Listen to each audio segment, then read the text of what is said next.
Welcome, everyone, to the fifth episode of The Engine Room, where we discuss the people, businesses, and things that are powering the backbone of American manufacturing and production.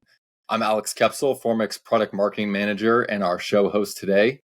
And today I'm really excited to welcome our guest, Danijel Lolic, who's our head of customer success at Formic. Thanks for joining, Danijel. Yeah, thanks for having me, Alex. I'm excited to be here. Yeah, awesome.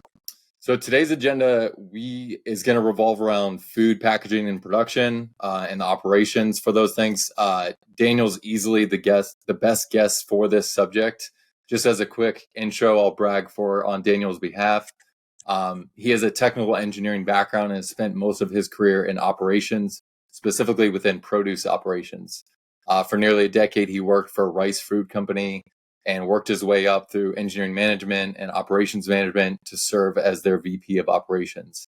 Danijel joined Formic about a year ago now, I think, and he's now has the critical responsibility as head of customer success, working with all of our diverse customers to ensure the success of their automation partnership with us. So I know he'll tell us a little bit about his role, but I know it's a fun one. I'm kind of jealous sometimes where you get to get out, boots on the ground, meet our customers, talk to them, make sure that they're, having a successful project and partnership with us. So I guess with that's a great segue with the first question. I think it's super helpful for our audience just to kind of get to know your background a little bit and understand how you came up in your career. So yeah, Danijel, how did you get into operations and produce specifically, especially in a time today where not many people, like younger people, are kind of getting into that line of work? Would love to hear how you got into your career and where you're at today. Sure. I mean, it was mostly accidental, right? I started my career in aerospace engineering, so I actually worked in Germany for a couple of years and worked in Washington D.C. And my father was ill. My parents lived in lovely Gettysburg, Pennsylvania, which is a very small town where the battle was. And I want to be closer to home, want to be closer to family, and the industries around Gettysburg are tourism or agriculture. And nobody was hiring me to tell ghost stories, and so there was a local fresh produce handling facility, an operation. They were in need of some technical support, so they hired me as a plant engineer, and I was there for 10 years, and I kind of went through from plant engineer to engineering manager to kind of overseeing all technical operations, and ultimately vice president of operations. So really, really loved the experience. I spent 10 years in kind of involved with operations from an early moment. It just kind of made sense for a business that was kind of in a transition period, right? Like in fresh produce,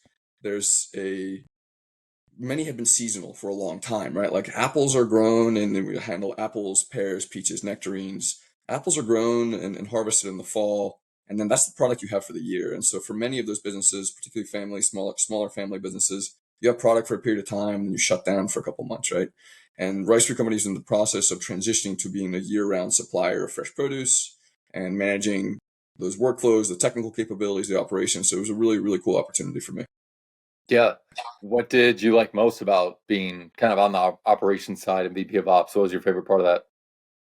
What I liked most was you could affect change very quickly, and you had to affect change very quickly, right? Like when Mhm. you're putting food out into the market, when you're supplying food to the American public, the bar is very high for what you have to do from an operational perspective, technology perspective, quality perspective, and of course food safety. And a few years after I started Rice Fruit, the Food Safety Modernization Act kicked in. It was 2013. And that really was a big game changer for how technology and food safety and quality all needed to play together. And that was one of my favorite parts is, okay, you now had a cross-functional operation. And it was true before too, but now it was very, very explicit, right? Mm-hmm. Gotcha. Well, hopefully in that role you got some free fruit along the way too, some food to Oh, take. tons of free fruit. Discounted fruit. The fruit belonged to the growers, and so as an employee, you could buy fruit for a steeply discounted rate, but you still Yeah. bought it from the growers. Yep. Okay. Yeah. Gotcha. Yeah. Gotcha. It's really one of the biggest things I miss is fresh fruit year round was very, very easily accessible. Yeah. Yeah, that's awesome. Um, yeah, so before we dig in, we'll obviously, as in this conversation, get into automation, but would love to know that business you worked at. It was called Rice Fruit Company, right? Correct. Yep. Yeah. What kind of were some of their business goals, and like how did that trickle down to you, like as an operations director, and you've got this blank slate of things you have to go do? I'm sure it involves some strategizing and making decisions on a daily or weekly basis. Like what did that look like tying into the goals of that company?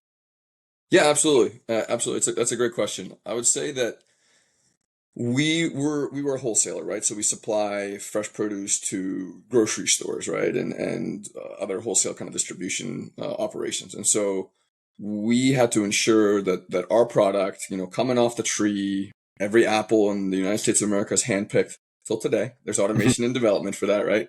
And Nice. we had to ensure that that product from the tree came all the way through every single kind of component of the operational workflow. That was, the food safety, the sanitation, the food quality, the technology, the sorting, the packing, that by the time it gets to you at the grocery store where you're buying it, that it's just absolutely incredible eating quality, and that it's consistent eating quality, that the apple you eat in March tastes like the apple and feels like the apple you ate in September when it came off the tree, right?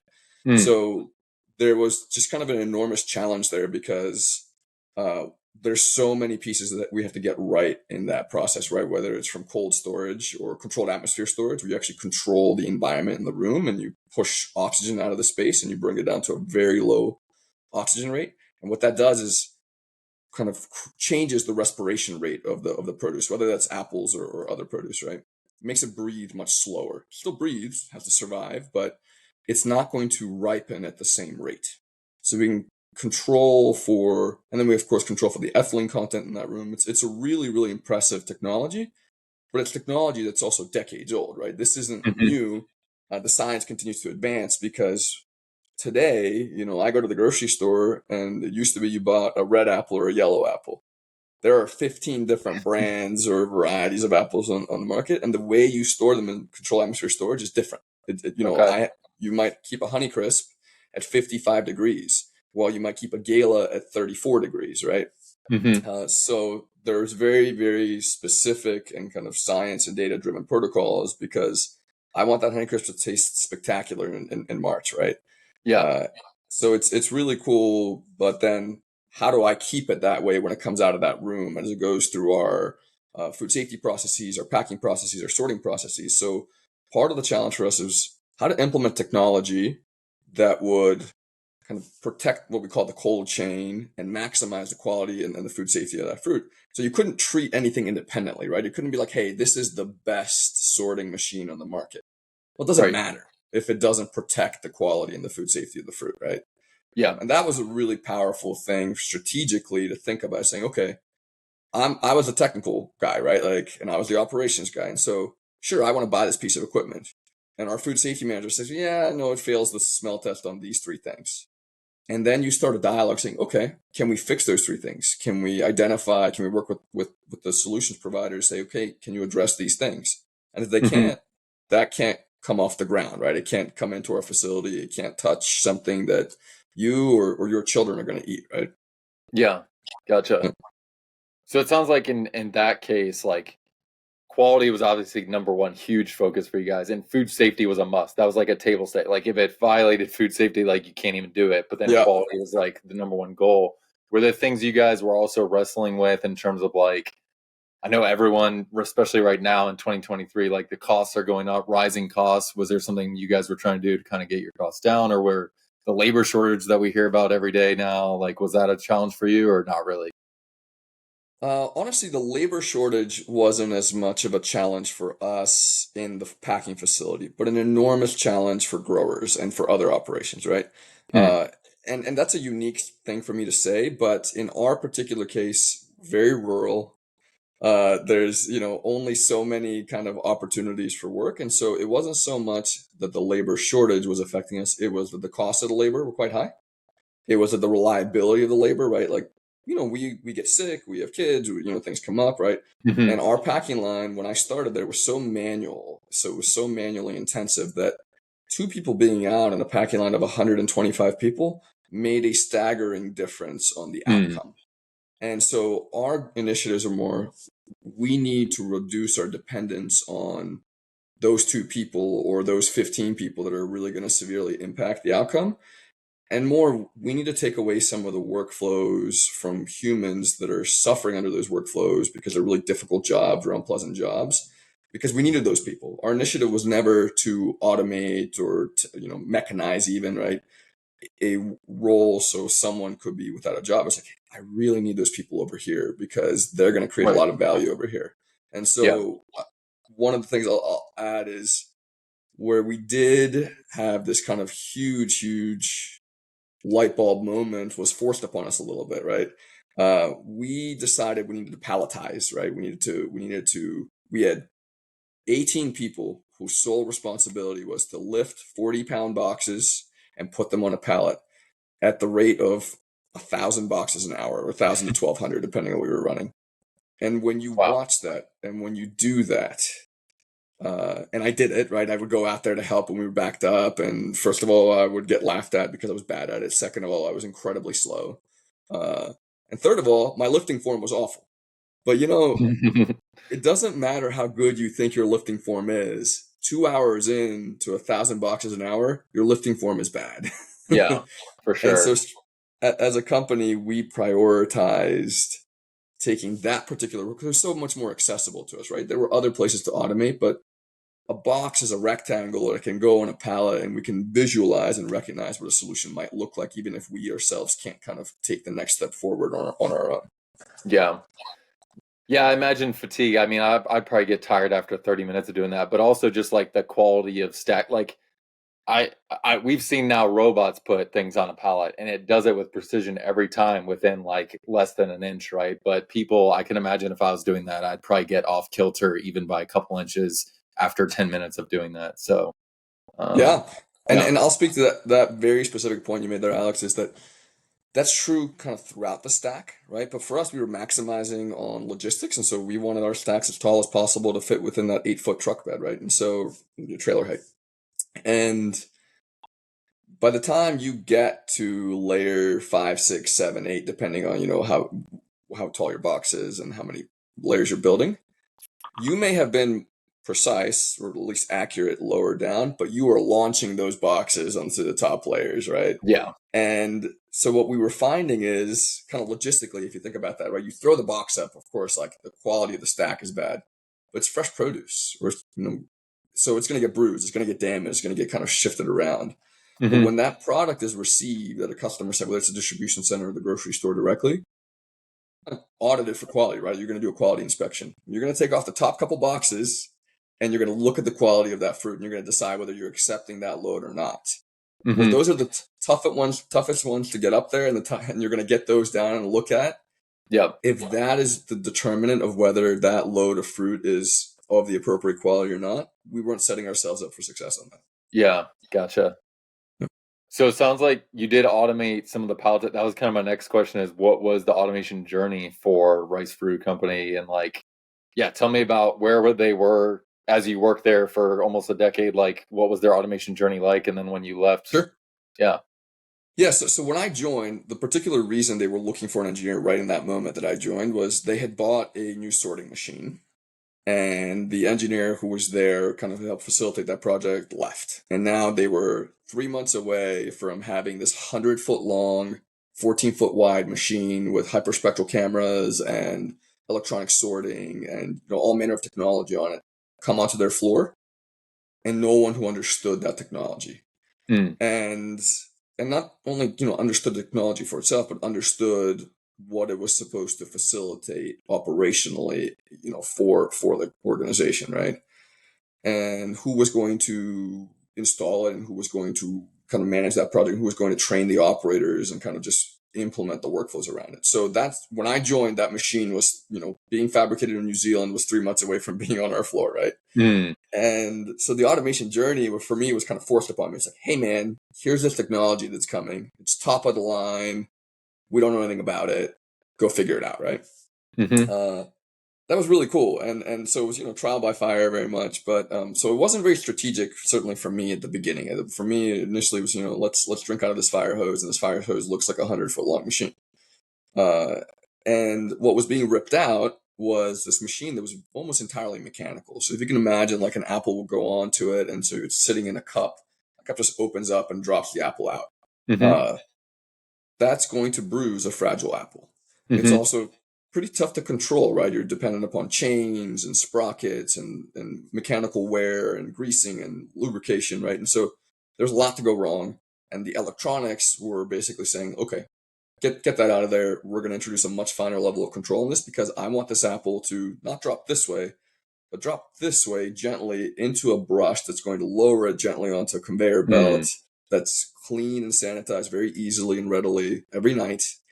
And when it gets to the packing station, it is superb, right? Yeah. So, you know, it really kind of helped jumpstart the initiatives, right? And so I would say that initially our goal was, okay, bring this thing online. But then once it was online, 80 people on that particular packing line kind of came back, or maybe it was about 60, but 60 people rolled back up and just stood where they used to stand before, the Mm-hmm. mechanical line.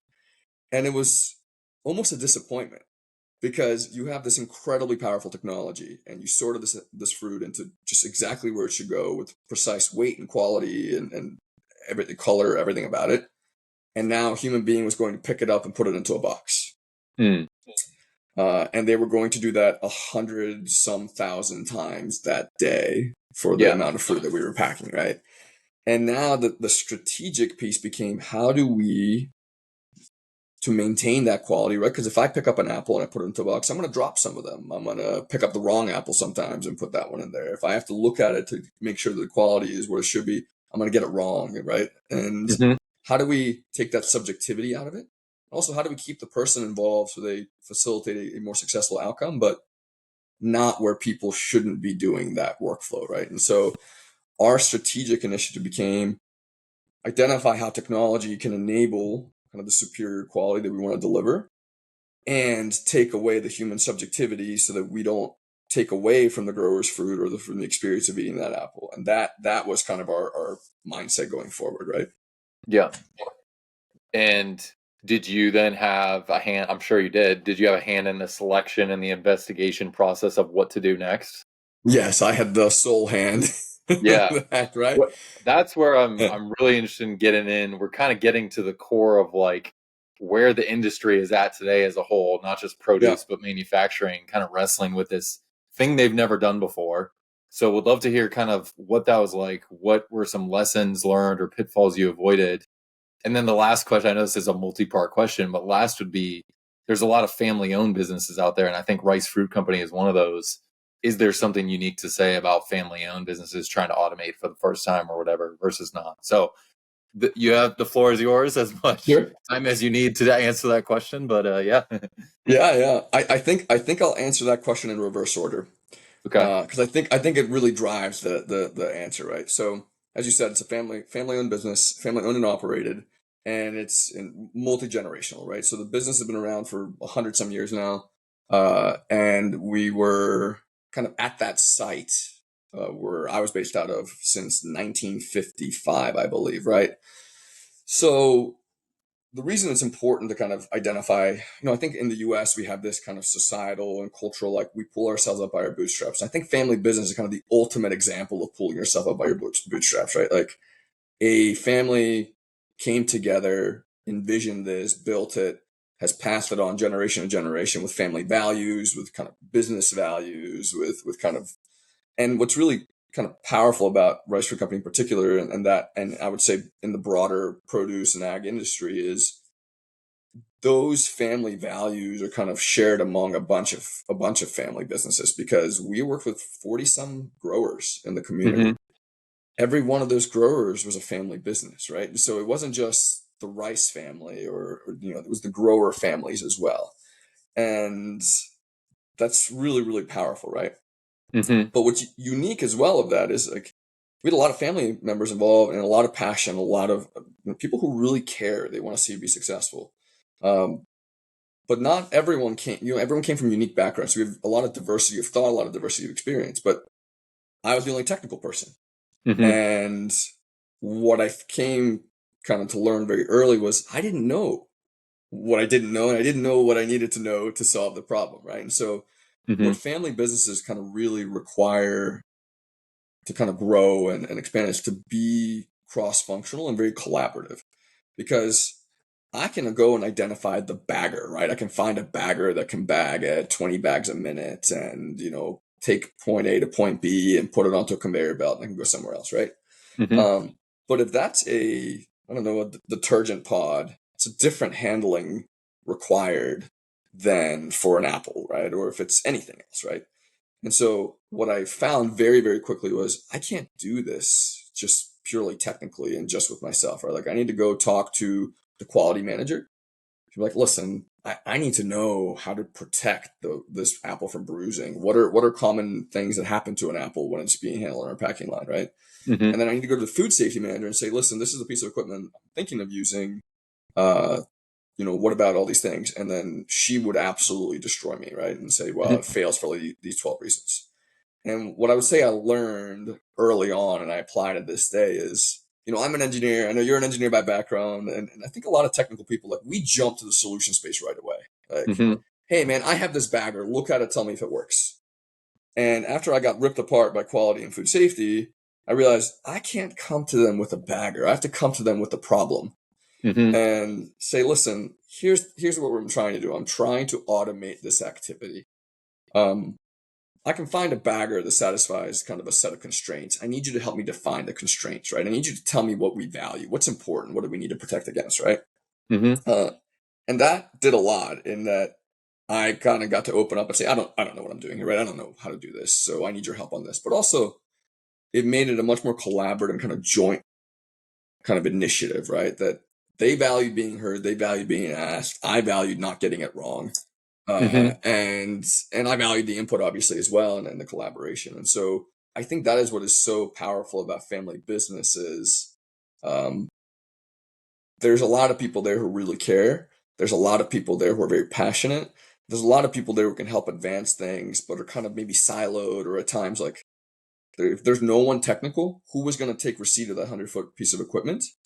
And so I would say kind of, you didn't ask me this question, but I would say kind of in a family business in particular, and perhaps even broadly small business, what we value is different than what you might value in a larger business with more corporate structure and kind of more processes and workflows very clearly Hmm. defined, right?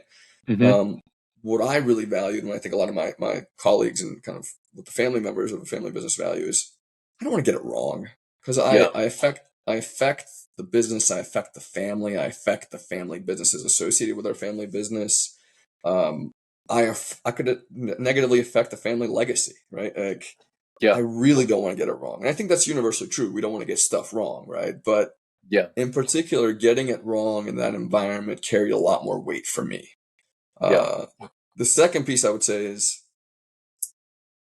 you have to recognize what you don't know, right? And for me, like people came like, "Hey, man, you're the technical guy."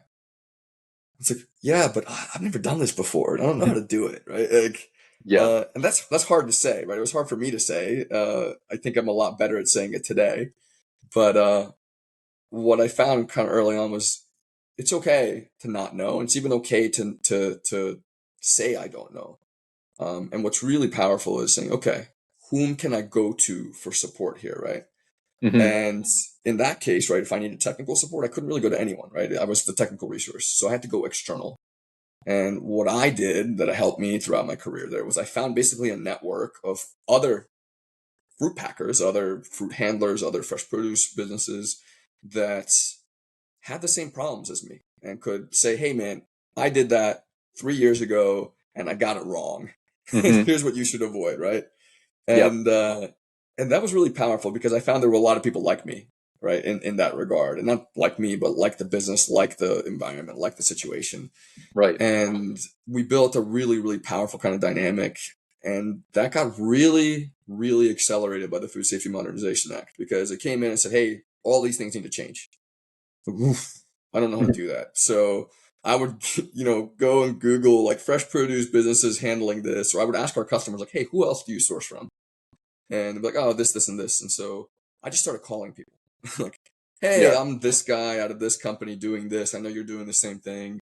Um, some people wouldn't take the call. Some people, it was too competitive kind of environment for them, but most people took the call and most people built a relationship and answered questions. And I would say to you, one of my best friends today is a guy I called in New York State that was Mhm. having the same problems as me. Yeah. And we talk weekly, right? Like Yeah. today. And that to me was really powerful, is that you can find support. You don't have to go it alone. And that's and it'll be really valued in a family business, in my opinion. Yeah. So Gotcha. I didn't answer the other parts of your question quite effectively, and I'm happy to go back to them. But that to me was a really powerful thing I wanted to express, is that it's really important to collaborate and find a network of people you can collaborate with, right? And that even extended to me for some vendors, right? I have vendors that I still talk to today because I would call them and say, listen, I really need help with this. And if they show up and they keep showing up, even if we can't solve the problem that day or the next day and it takes 6 months to solve it, I so valued that, right? Yeah. That and that's something that I think that we all need, right? Is someone who just keeps showing up when you need it. Hmm. So Yeah, that makes a lot of sense. I have some friends who own their own manufacturing business, and I see that as well. I think it's super valuable, and I've said this to you many times, not on this call, but that it's so unique, your background and being on the other side of the fence, and now being head of customer success. You kind of know how they operate, how they think when you're working with our clients and prospects. Like, and I think you take a very holistic 360 degrees approach rather than just like the one thing that they think they came to us for. You kind of open the aperture and look all the way up the line. And I remember the one story you told me about, they wanted a, I don't know, 85-inch, I'm making this up, but some number pallet height. And you're like, well, wait a minute. What does that do to the warehouse guy down the line? Like, he's not going to be able to get that on the truck or whatever, so like, we're not there just trying to sell something. Like, yeah, I think you do an excellent job working with clients and manufacturers and understanding the entire picture rather than just like going in there and immediately jumping to the solution space, like you said. So, yeah, no, thank you. I really appreciate that, and that's one of the things I really value about this role. That's actually the reason I joined. Right, was those familiarities and experiences in family business, small business, production, distribution, handling. Right, like the lessons for me and kind of the way you can apply them are what I'm really I use the word passion a lot, but what I'm passionate about, and so it's really powerful for me, when I get to hop on a call, because I don't, I don't sell. It's not what I'm doing, right? mhm, Um, I'm just helping to facilitate that it's going to be successful for you, not as a technical solution, but as part of your day-to-day operations, right? And so for me, what you value if you're buying something is different than what the guy who's going to use it every day values, right? Or the mhm, or the supervisor who's responsible for that area, man, they want to show up to work that day. They want to know it's going to work. They want to know that they can call me or the technical team if they need support. They want to know that they don't really have to think about it, and the interface is easy and straightforward. And that, hey, yep, if you want the interface to be in Spanish, then it needs to be in Spanish. And all yep, you got to do is ask, right? Like, and that yep, I really really value that. In particular, I'll say that I look at workflows a lot, right? I think about, okay, you put this piece of equipment, fine. An engineer can solve that problem for you. A salesperson can solve that problem for you, right? Um, what's it going to look like for everybody on that floor with that piece of technology, right, or that piece of equipment, or whatever it is, right? I mhm, think that it's important to recognize that what I really find very very cool about technology is not even really the technology itself, but the way that we interact with it.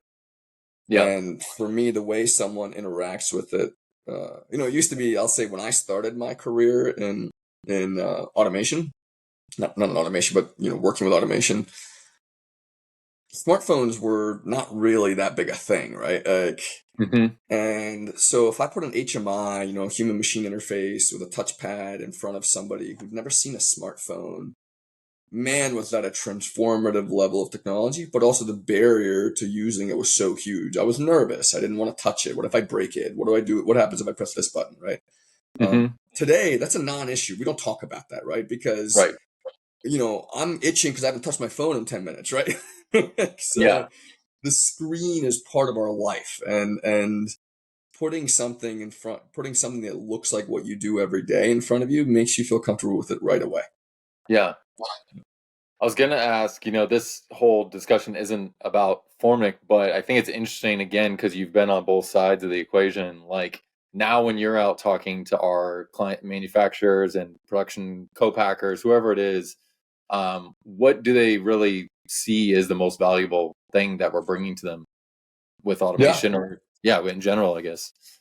Yeah, no, that's an excellent question. I would say what they value in my experience so far, both in my previous career and through Formic, is what I would have valued if the option had been available to me, which is I can't absorb the risk a lot. If I'm a small business, which I was, we were one of the two largest apple packers and distributors on the East Coast. Mm-hmm. Um, but I'm a small business relative to Washington State's food suppliers, right? Food suppliers, and Mm-hmm. California, obviously, et cetera. Um, so I could never afford to be first. You had to prove that technology and that solution and that application somewhere else. And I Mm-hmm. would, happy to go there and watch it run and see it. Um, but what I found is, and I love going to Washington State. 70% of the apples grown in the United States are grown east of the Cascades in Washington State. It's just an absolutely stunning area. If I walk in there into one of their facilities, they are packing thousands and thousands and thousands of boxes per hour. They're doing it in a facility that is 40 times the size of mine with Mm-hmm. people and technology that was inaccessible to me. Mm-hmm. It wasn't relevant, right? Like, unfortunately, right? I was a small business. I had small business workflows, small business dollars, small business technologies and capabilities, and my own limitations, right? Mm-hmm. Um, I went and saw it and it was beautiful. It was a Taj Mahal for me, right? Like, I can't touch this. What am I going to do with this technology, right? And Mm-hmm. so what I had to find was somewhere where it was accessible. And that, I think, is what's so powerful about kind of what we do today is like, I'm sure if you were a small business, you've seen technology on YouTube or, you've seen some really cool stuff at trade shows or maybe even a really cool facility you visited. And the question is, how does it become accessible to you? And you individually can't answer that question for yourself, right? Whether it's you or anybody else, right? Like, it's like, well, I don't know, right? Because I don't know the technology and I don't quite know what it's doing or not doing and how it would look on my floor, right? And that, Mm-hmm. I think, is what we're taking away, saying, okay, we're going to make it accessible to you. And you don't believe me because why would you? I don't believe me. Mm-hmm. Um, but the way I prove it to you is you don't pay for it. Let me do it. Mm-hmm. What you're signing up is to benefit from it. You're not signing up to buy it. Mm-hmm. And when it's on your floor and it's running and you treat it as an hourly employee functionally, right? And you Mm-hmm. pay it for the work that it's doing on an hourly basis, against some kind of agreed upon, hey, I'm going to do this at 15 boxes a minute for these boxes at this pallet height. And, if it's a palletizer or any other application, uh, if I get it wrong as your solution provider, you say to me, okay, well, you guys didn't satisfy what we agreed to. You didn't do it at the rate that I said, and you didn't do it with the boxes I needed, and you like get it out of here, fix it or get it out of here, right? Mm-hmm. Uh, Now it's gone, and you never spent a dollar. You spent some time, obviously, and but you didn't spend a dollar that you Mm-hmm. can't recover. And I think that's one of the things that for me, I would love to say to you in my previous career that I never got it wrong, but I frequently got it wrong, especially early on. Mm-hmm. There is a warehouse that Rice Fruit Company owns that I bought to store my monuments of my failure. And there is, I wish I was exaggerating this number. There are 50 some pieces of equipment in that building. Mm-hmm. And I got it wrong. And I spent more money than I'd like to admit getting it wrong. Mm-hmm. And that money was not recoverable. And that equipment was not recoverable. I couldn't transform it into something that it wasn't. And I couldn't recover the money. And so to me, it was obviously the opportunity cost. But also it was, as we talk about in family business, like you feel bad, right? You feel bad about yourself. You feel bad about what you did to the business, to the family, to the colleagues, to the family of growers who was bringing their fruit to you. You just feel like you failed, and Yeah. I don't like that feeling, right? And that's one of the things that I really value about what Formic brings to the table is we may get it wrong, but you didn't get it wrong, Mm-hmm. and so you kind of take that risk out of it, right? But the other Yep. thing is that I really value is you don't have to think about it. It works, and it works every day. And if it Mm-hmm. doesn't, then it's my responsibility to fix it. Not individually mine. We have a fantastic monitoring maintenance team and field service engineering team, but it is our responsibility to make that problem go away. Or you don't pay for it, and ultimately, it's not the right fit, and we say, okay, let's move beyond this. And then Mm-hmm. finally, what I'll say is what I really value is we work with some really large grocery stores in my previous role, and we work with some smaller um, And what we found was nobody could tell you what they were going to need or buy or pack a year from now, let alone 5 years from now, right? Hmm. I didn't know if the boxes that we were buying and forming and packing into were going to be the same boxes a year from now. I didn't know if they were going to be this. I knew that they weren't going to be the same 5 years from now. And if you say to me, listen, I need you to buy this piece of technology or equipment, even a case erector, right? Simplest piece of technology kind of you can buy for a production line, right? Like, I need you to Hmm. fold these boxes up automatically. And it might even be $15,000 to buy that piece of equipment. And I look at it and say, yeah, but I don't know if that box will be here a year from now. And I don't know if this Hmm. box maker or this case erector can do the other boxes that I will need. That's Hmm. $15,000 that I need, I don't know, 6 months to break even on, that I will get 6 months of value out of maybe. That's not a recipe for long-term success, right? Particularly as you grow in the complexity of what you need, right? Um, for reference, the industrial robotic automation system that I bought years ago at Rice Fruit Company was nearly, equipment alone was $1.2 million. Oh, wow. Um, the break even on that project was 7 years, Mm. but I couldn't just do it off a break even. The job was bad. People stacking boxes and hurting themselves was bad. And people not wanting to stack boxes is totally appropriate. It's a human trait, right? Like, um, and luckily for me, that's a really bad statement I'm about to say. Unfortunately for broader United States of America, but luckily for my project, my robotic palletizing system went live fully, all quirked out, but all the bugs resolved, full production, like March 7th, 2020. Mm. March Yeah. 15th, 2020, we went to 50% capacity on our personnel because of COVID, and our orders tripled. Mm. And we never, ever, ever satisfy that need without that industrial palletizing system doing Yeah. that job for us, right? Yeah. And it elevated our ability to pack from 18 boxes a minute to 30 boxes a minute. Mm. It elevated our ability to improve operational workflows, raise pallet heights. We took 4 guys who had been stacking boxes for years, and they were now robotic system operators with a significant pay bump and significant upskilling and opportunity. And what a transformative impact, right? Like one Yeah. small business, one family business, right? Like one project. But that price point I just said to you is like, I could have gotten it wrong.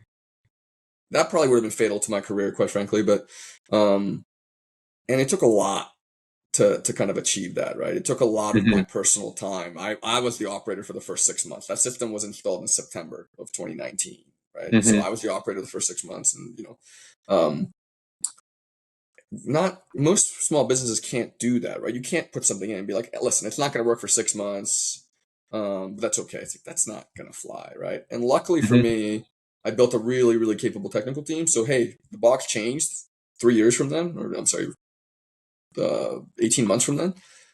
We just changed the tooling on the robot. But again, if you don't have the resources or the technical team to do it, you bought a paperweight.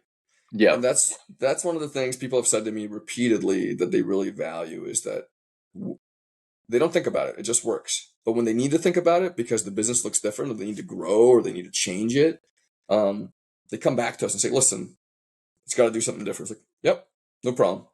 Hmm. Often that difference is, hey, I need to go taller or lower, or the box is a little bit different size, or it's a different shape, or I'm using a new supplier, or hey, I'm packing a different product and I need to be able to do this.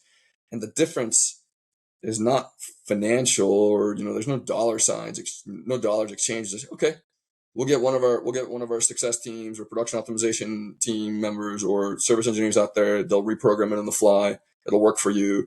That's already, you pay for that with the service that you're paying for. There's no cost to you to make that change happen. And people use the word flexibility.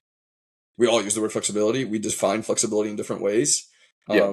That is flexibility. That is growth and kind of just when we say, I had a friend of me say it has to be modular, it has to be future proof. It's like, well, I don't know what those terms actually translate to, right? As black and white outcomes, but Yeah. It's modular and future proof for me to say to you, don't worry about it. We'll be there tomorrow and take care of that problem for you. Yep. So sorry, that's my soapbox. No, I mean that perfectly encapsulates, yeah, why we exist and what gets us excited and motivated every day to work with manufacturers. I think we also come across that kind of quote that we use a lot in our testimonials, which is like, "There's no downside," or "Formic has skin in the game," or all those kinds of things. Because yeah, that's we really are. I see ourselves as like a bridge to an inevitable future that's going to be automated. Like if you take a step back, right, you can think about either the future is going to be more like today or it's going to be a lot more automated. We're not going to go backwards in time. We know that, right? Right. So it's like, Right. it's one of two things, and it's like if you believe it's the more automated future, then at some point your hand is forced and you're going to have to automate. So why not do it in a way like whether it's Formic or someone else that offers something similar, whatever, in a low risk, easy, flexible, all those terms you just used way. Like Yeah. that's why we all work here and are excited to be a part of it. Oh, So I wholeheartedly agree with you. I'm gonna tell you kind of two personal things. One is I love my job, right? Like I've described my job as how it's made, right? Like all I get to do is roll into different factories in the United States or handling facilities or packing facilities, distribution facilities, be like, what do you guys do? And you get to watch how something's made, how it's packed, how it's handled, how it gets to, your hands. And it's just like, that is mind blowing, right? Like, mhm. you just never think about how these things are done. You have no awareness of how it's done. In my previous career in fresh produce, like people don't know apples come from trees. I didn't know apples came from trees when I started there. When I was interviewed for that job, the president of Rice Fruit Company said to me, "All right, man, I guess sure, let's do it. You're starting on Monday." I was like, "Hey, hold on, man. Like, I don't even know how apples come to be, right? Like he's like, yeah, you don't need to know that. You're gonna learn that. That can be learned. What you need to know is what you know and what you are willing to kind of continue learning. And that was so kind of transformative for me. It's like we just don't know where our food comes from. We don't know where our stuff comes from. We don't know Yep. how it happens. And so to me, like I get paid to do that, right? Like I get to get paid to know where stuff comes from. Don't tell my bosses. So that's one powerful thing. But the other thing I want to say that really affected me personally happened this week. No, Friday night. Friday night, I was talking to a customer, and for them, we had some changes. Not all things are gravy. Not all things look good and go well all the time, right? And so they had kind of a change in what they're packing, what we're handling for them. And so the automation system they have needed to be worked on to kind of facilitate these changes to make these problems go away, right? And so, over the weeks kind of that transition process, like, okay, we're bringing this new product on and new constraints and kind of rework and redesign and improve, right? It just took time and it wasn't pleasant, right? Like, they had to do some workflows manually while we made those changes kind of on the fly and that affected the operators and so we're all kind of working in tandem and everyone's stressed but there's a clear cut kind of solution in front of us. We just have to kind of walk the path to get there, right? And Friday night, I'm chatting when we have a really good relationship. And we're chatting, and he said to me, "Hey, I just want you to know, I really, really appreciate that you keep showing up." He said, "You didn't sign up for this," hmm and I said to him, I disagree. I very much, very deliberately, very intentionally signed up for this, right? Like, hmm this is my job. This is what I do. This is what we do, right? I said to him, but you didn't sign up for this, right? Like, you signed up for it to just work.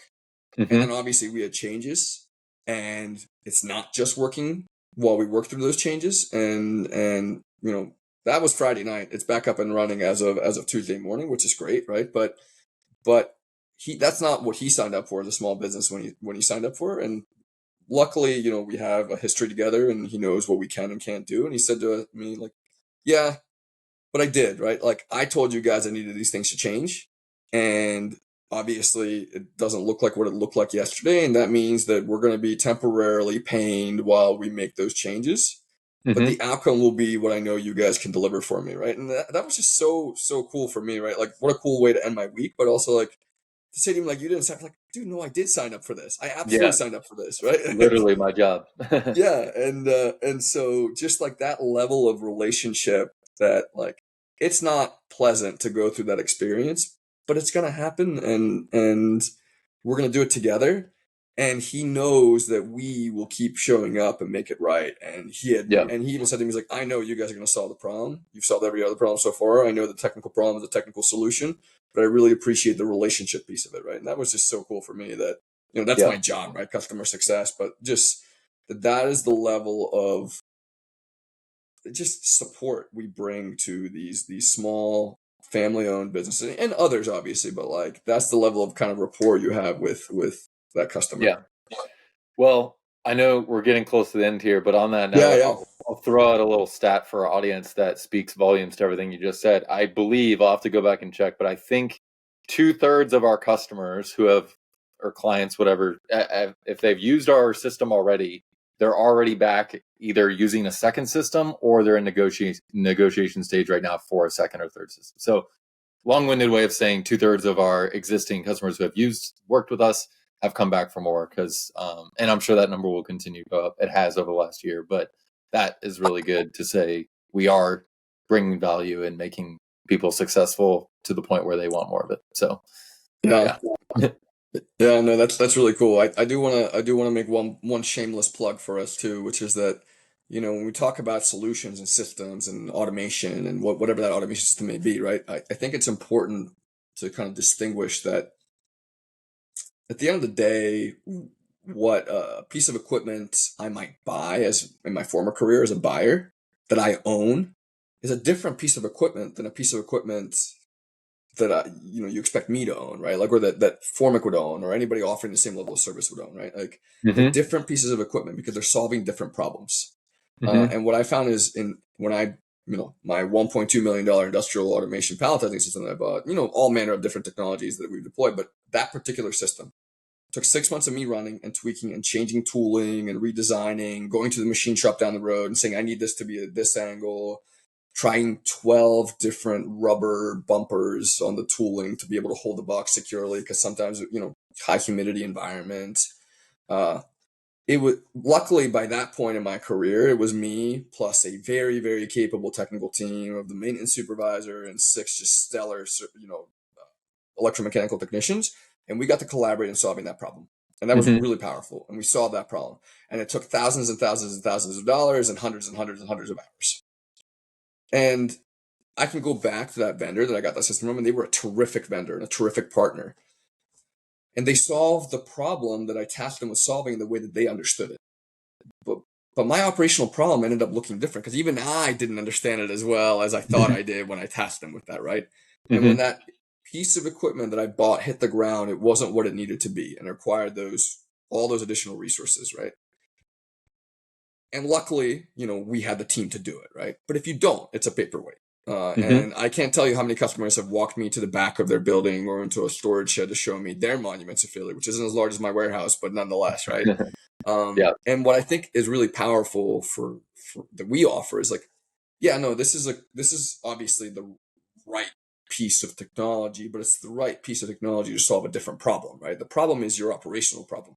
Like, if you have a heavy box and it's full of 10,000 nuts or 10,000 bolts, or it's full of a food product, right? Like, dropping that box out of the automation system is a really, really awful experience, right? Hmm. And what I found is if I own the equipment and I'm the buyer and it's my company, like, I'm a little bit less hard on myself. Like, yeah, I dropped it, but it's fine. Hmm. But if it's your stuff, are you as forgiving of me dropping your stuff, right? Like, No. and so our kind of product is the experience, right? Is the experience of that of benefiting from that automation. It's not the technical kind of thing itself, right? It's that.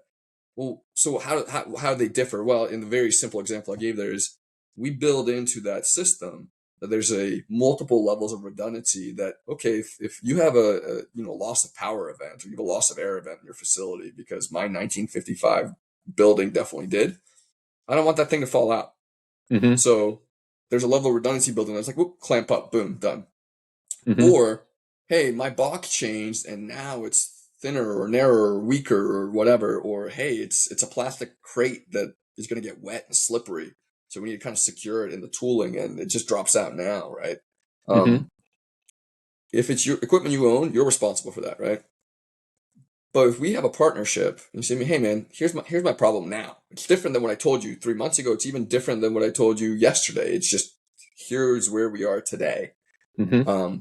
Okay, great. Let's solve that problem together. Let's collaborate. Let's advance it, and I will find a way to kind of solve that problem. Because at the end of the day, you're relying on me to put Mm-hmm. your box in that pallet, or put your thing in that box, or weld that thing, or pull that part out of that injection molding machine.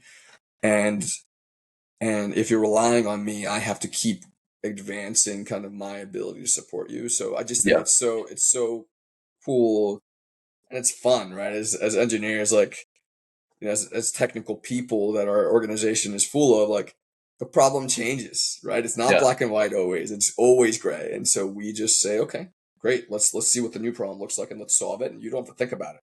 It's Yeah. it's it's no stress off of your back other than just tell us that there's a problem. Yeah.